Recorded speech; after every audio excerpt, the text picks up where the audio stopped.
Neste segundo bloco, Isaac falando com você, trazendo o podcast itinerante, visita na Barra da Tijuca, o William, proprietário da Escola de Mergulho Coral de Fogo.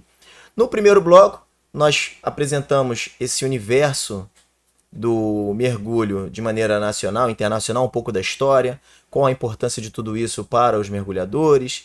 Conversamos um pouco sobre essa estrutura de ciência que é inerente do mundo do mergulho. E agora, nesse segundo bloco, eu começo a perguntar o seguinte: quais são as curiosidades, tá, que podemos apresentar para as pessoas que não conhecem esse mundo do mergulho, que está sendo desafiador para todos que estão do outro lado nos assistindo?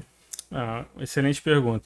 Eu gosto de, além, né, do mergulho recreativo ter diversas curiosidades, um assunto muito vasto e longo, mas eu vou trazer aqui Mas não vai botar oportunidade para outros momentos, porque esse assunto me despertou um interesse assim muito grande. Mas eu vou trazer um ponto aqui legal que eu acho que me fascina, que é o mundo do freedive, tá? Que tem a ver com mergulho scuba também, tá? E qual é a diferença, freedive para scuba? O freedive, ele mergulha em apneia, ele só usa, a todo momento ele usa o ar que ele pegou na superfície e foi para baixo d'água. Já o scuba, ele utiliza o cilindro, ele está com uma autonomia maior e está todo momento respirando embaixo d'água. Pegando o gancho do freedive, até a década de 50, por aí, existia um paradigma que o mergulhador, o ser humano, na verdade, não existiam estudos até ali que comprovassem que o ser humano era capaz de descer muito fundo. E com o tempo, né, o ser humano, com essa necessidade de ir mais fundo, bater os recordes e tudo mais, ele foi se descobrindo que, na verdade, nós mamíferos temos uma defesa dentro do nosso corpo chamada efeito blood shift.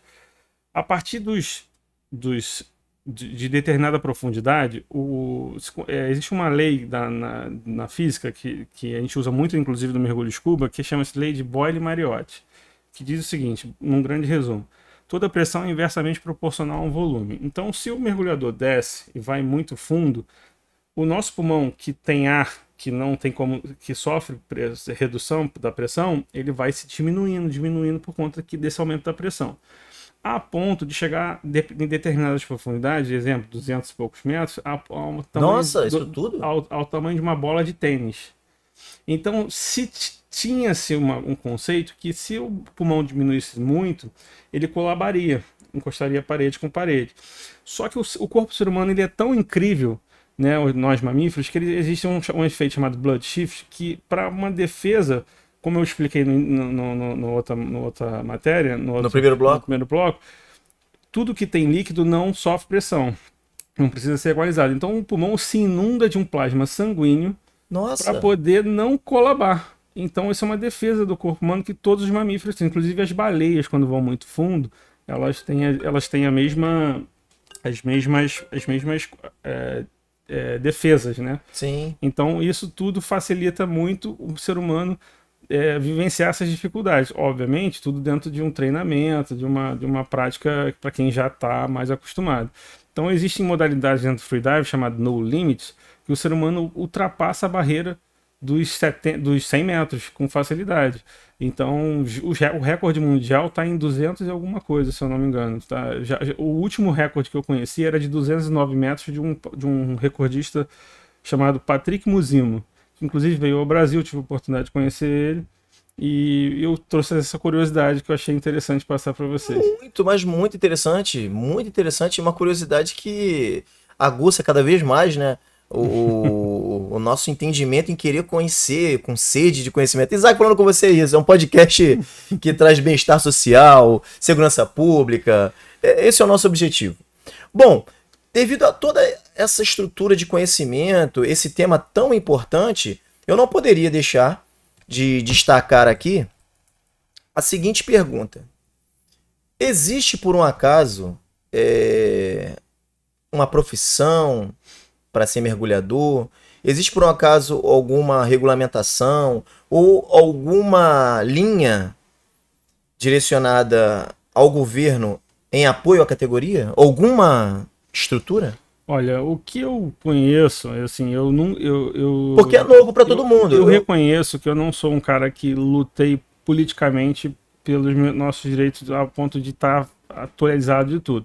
Mas eu conheci muitas pessoas que já buscaram reconhecimento, aposentadoria, né, reconhecimento da categoria, e até onde eu sei, isso nunca chegou a acontecer concretamente. Seria muito bom, né, um reconhecimento da nossa categoria, porque a gente, como eu, né, uma pessoa que dedicou, estou há 25 anos. 25 anos nesse mercado? Nesse mercado. E eu dedico, né, bastante, já tem um tempo, né, trabalhando, pagando meus impostos, sim, de alguma forma. Sendo cidadão. Sendo cidadão. E, enfim, investindo, comercializando, vendendo produtos, vendendo serviços e tentando entregar uma coisa de qualidade. Né? Porque, mal ou bem, o entretenimento ele é importante para a comunidade. Né? Sim. O lazer, você, fim de semana, você ter uma oportunidade de estar mergulhando, você ir para Arraial do Cabo, você ir para Búzios, Cabo Frio, Rio, saídas aqui no Rio de Janeiro mesmo, né? Você tem tem um ponto também muito interessante, é a oportunidade que o pai ou a mãe tem de de vivenciar um esporte com o filho, porque o mergulho é uma coisa democrática. Você tem idade para começar, que é de 10 anos, mas depois não tem idade para terminar. É mesmo? Então você pode mergulhar com seu avô, se você quiser. Que interessante. Então, isso é um esporte muito democrático. Você pode... Eu já estive em viagens internacionais que eu vi pessoas com 90 e poucos anos mergulhando. Então, assim, eu me imaginei, cara, queria que fosse a minha avó. Que legal.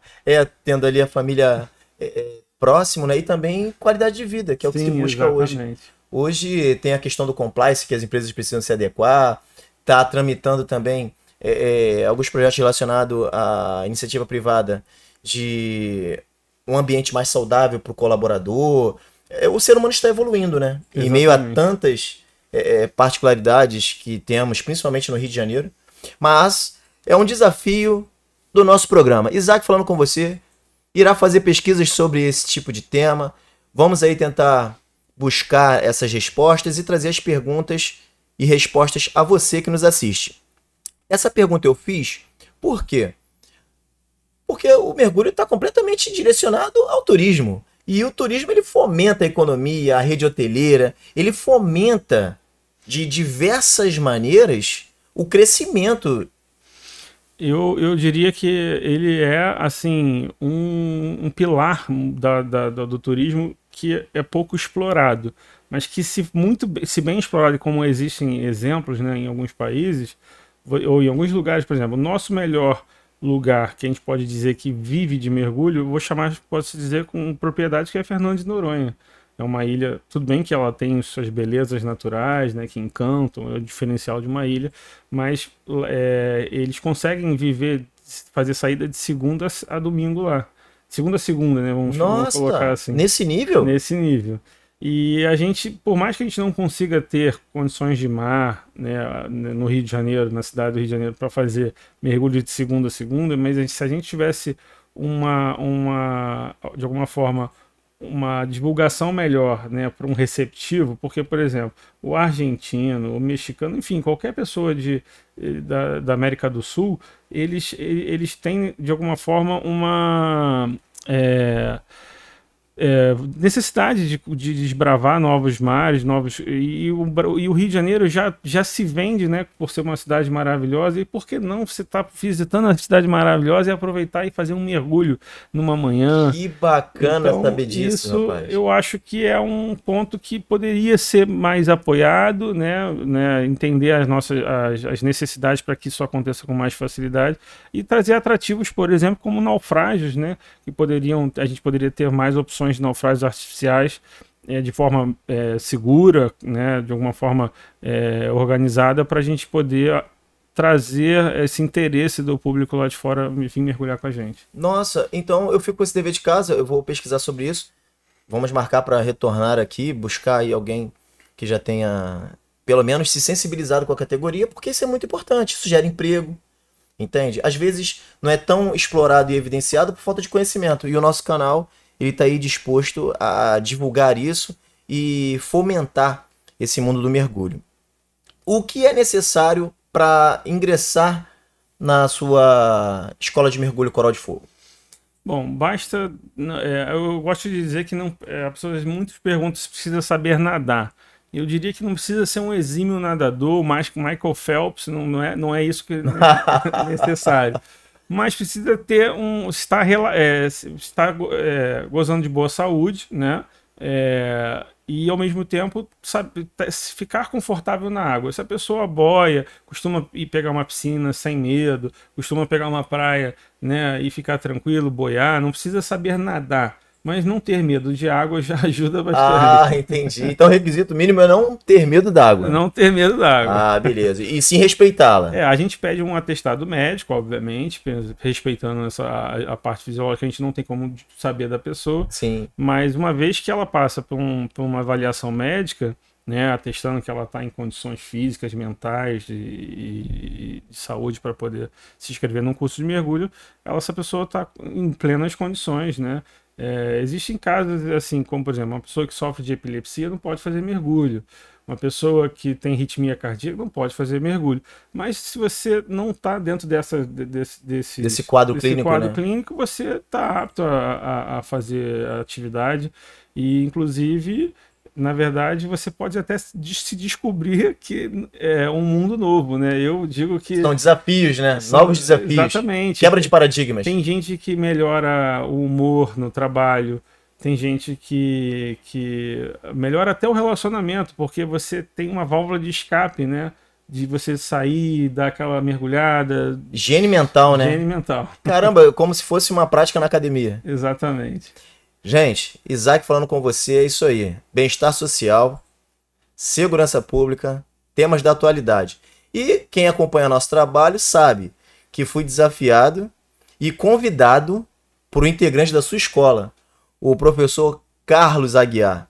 E aceitando o seu desafio, como disse, irei me inscrever tão breve na sua escola de mergulho, para que assim eu conheça um pouco mais desse mergulho e também ter a oportunidade de mergulhar com você e o nosso amigo Carlos Aguiar. Ó, missão cumprida, tá? Agora vamos aos poucos, chegar lá. Espero tão logo estar mergulhando com vocês e aprendendo um pouco mais desse universo. Devagar, calma, devagar. Bom, e dando continuidade a isso, já cumprindo aqui com a minha promessa, porque ele, vou te convidar, e agora já estamos aqui. Um beijo pra você, um forte abraço. Espero ver você aqui conosco, num próximo momento. Hoje, no atual cenário, aqui na Barra da Tijuca, que está situado a Coral de Fogo. A Coral de Fogo, a sua escola de mergulho, o que seria mais viável dentro desse mundo do mergulho para melhor exploração, para melhor divulgação disso? Porque o Rio de Janeiro realmente é um cartão postal, uma vitrine para o mundo. Hoje temos condições marítimas, temos condições de mar, temos a possibilidade de explorar isso sem nenhum tipo de impacto agressivo ao meio ambiente? Sim. A gente tem a própria Marina da Glória, hoje é uma marina muito utilizada, né, para saídas, acesso às ilhas oceânicas, mas também a Barra da Tijuca. Essa é uma bandeira que eu defendo, eu venho fazendo saídas aqui pela Barra da Tijuca, e, por exemplo, eu não conheço, né, para dizer por que não foi feito, mas existe o quebra-mar ali, que se tivesse uma obra de melhoria de infraestrutura ali a ponto de avançar e fazer uma barreira de proteção, a saída seria mais segura, né? Vamos colocar assim. A gente depende de condições de maré, de condições de mar para poder fazer aquela saída ali, mas eu acredito que se o poder público tivesse interesse de melhorar, facilitaria aumentando o polo turístico também, porque não ficaria só concentrado na Marina da Glória, e sim ampliando mais, né, esse canal aqui da Barra da Tijuca, que atende o pessoal do Recreio dos Bandeirantes, Jacarepaguá, é muito mais próximo para eles. E acaba se tornando também uma referência internacional, né? Exatamente. Porque todos ficam com aquela visão de Copacabana, Copacabana, Copacabana, mas o público do mergulho quer conhecer os pontos de mergulho. E eu tenho certeza que para o Rio de Janeiro, quanto mais bairros com infraestrutura e investimento de hotelaria, seria o melhor para receber mais, distribuir melhor, né, esse pessoal que fica muito concentrado na Zona Sul. E eu acredito que se você tem um ponto atrativo, né, de turismo náutico sendo mais explorado, né, para esses lados da Zona Oeste, você de alguma forma você ajuda a dissipar essa quantidade que se concentra muito na Zona Sul e consegue mostrar mais as maravilhas do que a gente tem aqui, né, na cidade. Poxa, deve ser lindo, né? São muitas ilhas muito legais. Só o arquipélago das Ilhas Tijucas, que é composto da Ilha Pontuda, a Alfavaca e a Ilha do Meio, só aquilo ali já é um paraíso. Nossa, que interessante. Tem lajes, tem tudo. Muito, muito interessante. É um universo assim que ele aguça a sua mente, aguça o seu conhecimento e busca por compreender um pouco mais desse mundo, né? Exatamente. Oceânico e esse universo náutico. Nossa, eu estou surpreso. Estou muito surpreso.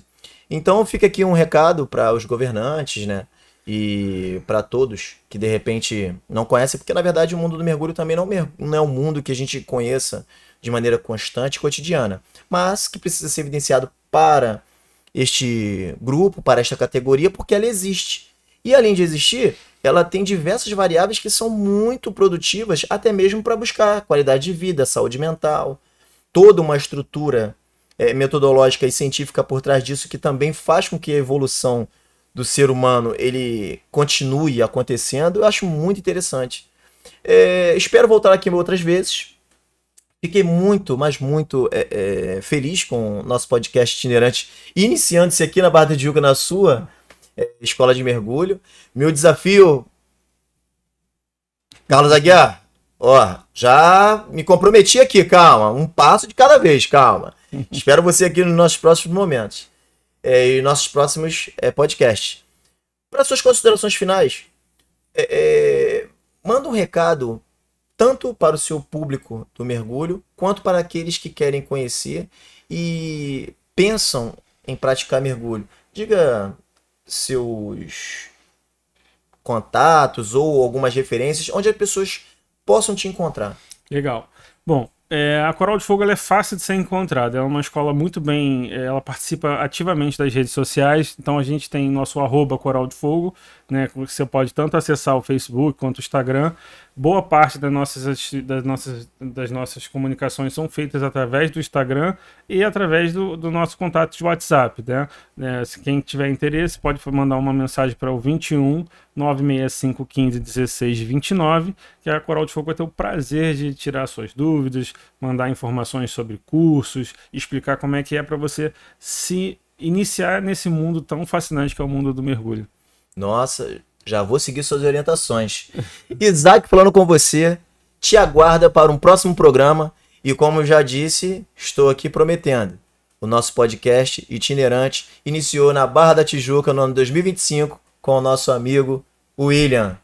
Beijo no seu coração. Vocês aí que nos assistem, até o próximo programa.